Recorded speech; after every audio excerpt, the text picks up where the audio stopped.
खरंच इतकं बरं वाटेल की जर कोणी म्हटलं आम्हाला दोघांना की एका प्रोड्युसरने की चला तुम्हाला कोकणात नेतो आणि आपण कोकणात जाऊन तुम्ही 4 दिवस राहा, मस्त मजा करा आणि छान चाली, छान कविता, छान गाणी करा. तर आत्ता जे काही सुचतंय 4 भिंतीच्या घरात त्यापेक्षा कदाचित जास्तही सुचेल असं होईल. माझ्या बाबतीत वेगळं आहे. तू मला किचन मध्ये बंद करून गाणी लिहून घेतलेली आहे. कारण तू माझ्या हाती लागतच नाहीस म्हणून ते बंद करावं लागलं. पण मला मला त्याला असंच बंद करायला आवडेल, पण निसर्गामध्ये जाऊन बंद करायला आवडेल.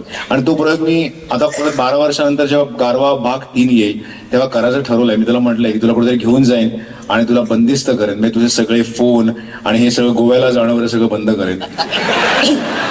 असा विचार तरी आहे, बघूया काय होतंय. तर असा हा पाऊस म्हणजे मला पण आवडतो, किशोरला पण आवडतो आणि म्हणून ही पावसाची गाणी झाली. अर्थात आपल्या सगळ्यांना जो पाऊस बघायला मिळतो